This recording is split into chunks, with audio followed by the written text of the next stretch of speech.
এই যত একাডেমি আপনি দেখুন, রাজবংশী ভাষা বা ওখানকার এদিকে সিলিকন ভ্যালি আমার পেছনে দেখে আসুন। আমি বলছি ওগুলো না করে সোজা ছাগলের ফার্মই করুন আপনি, কারণ সব জায়গায় ছাগল ঘুরে বেড়াচ্ছে।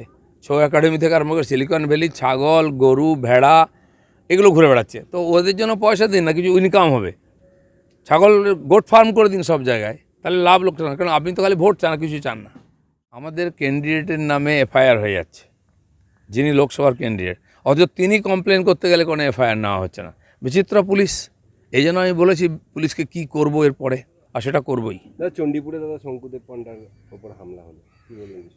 বহু জায়গায় হচ্ছে, কর্মীদের উপর হামলা, আমাদের ক্যান্ডিডেটের উপর হামলা হয়েছে, আমার উপরে একাধিকবার হয়েছে। হেরে যাচ্ছেন তো এখন দাঁত নখ বার করে ভয় দেখাবার চেষ্টা করছেন। পাবলিক ভয় পাচ্ছে না, সকাল থেকে এসে লাইনে ভোট দিচ্ছে। এখন যারা প্রচার করছে তাদেরকে চমকে ধমকে মানুষকে আটকাবার চেষ্টা হচ্ছে, কোনো লাভ নেই। ইকো পার্কে মর্নিং ওয়াকে এসে বাকি পর্বের ভোট কেমন হবে জানালেন দিলীপ ঘোষ।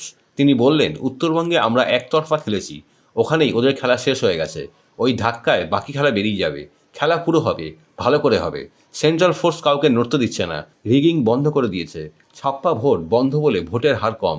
গুন্ডাদের বাড়ি থেকে বেরোতে দিচ্ছে না বাহিনী, সাধারণ মানুষ সাহস করে ভোট দিচ্ছেন।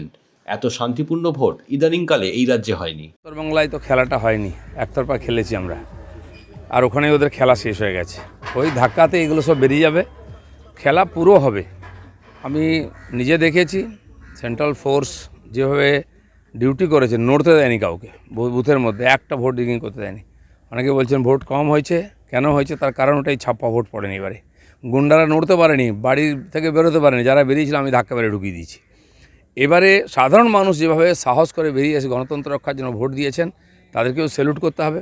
নির্বাচন কমিশনার খুব সিরিয়াস ছিল, সেন্ট্রাল ফোর্স দেখা দেখি পুলিশও অ্যাক্টিভ হয়েছে অনেক জায়গায়, কিন্তু তাদের জড়তা কাটতে দেরি লাগবে। এটাই হওয়া উচিত। এত পিসফুল, এত ভালো ভোটিং আমার মনে হয় ইদানিং হয়নি। ওখানকার মহিলারা যে রাত জাগছেন, বাস্তব পরিস্থিতিটা বাইরে থেকে বোঝা যাচ্ছে না কেন রাত জাগছেন। মহিলারাও সুরক্ষিত নন, পুরুষরাও সুরক্ষিত নন। পুরুষদেরকে পুলিশ দিয়ে ভয় দেখানো হচ্ছে, বাড়ি ছাড়া করা হচ্ছে, মহিলাদেরকে তুলে নিয়ে যাওয়া হচ্ছে বা তার উপরে অত্যাচার হচ্ছে। তো মাসের পর মাস যেভাবে ওখানকার মহিলারা নেতৃত্ব দিচ্ছেন এবং সেই আন্দোলনকে চালিয়ে যাচ্ছেন, সত্যি মানতে হবে যারা আন্দোলনজীবী আছেন তারা এটা কল্পনাও করতে পারে না। তারা সরকারি পয়সায় বিশেষ কোনো দেশ বিদেশ থেকে উৎসাহিতও করেন, কিন্তু ওইখানকার আদিবাসী উপজাতির মহিলারা যেভাবে লড়াই করছেন সারা ভারতবর্ষ, তারা দুনিয়ার সামনে তারা উদাহরণ রেখেছেন, তাদেরকে আমি প্রণাম করি। একজন মহিলা, একজন নাগরিক, তার সুরক্ষা থাকবে না, তার সঙ্গে এরকম ব্যবহার করা হবে। তারপরে মমতা ব্যানার্জি বড় কথা বলবেন, তারপরে অভিষেক ব্যানার্জি বড় কথা বলবেন, ভিডিও বার করবেন পয়সা দিয়ে। এগুলো কি লোক বুঝতে পারছে না? সব পরিষ্কার হয়ে যাবে ইলেকশন থেকে, রেজাল্ট সব, আর তার উত্তর পেয়ে যাবেন। আমি যেটা বলেছিলাম যে প্রথম নির্বাচন কমিশন, সেন্ট্রাল ফোর্স, শেষে ইভিএমকে দোষ দেওয়া হবে।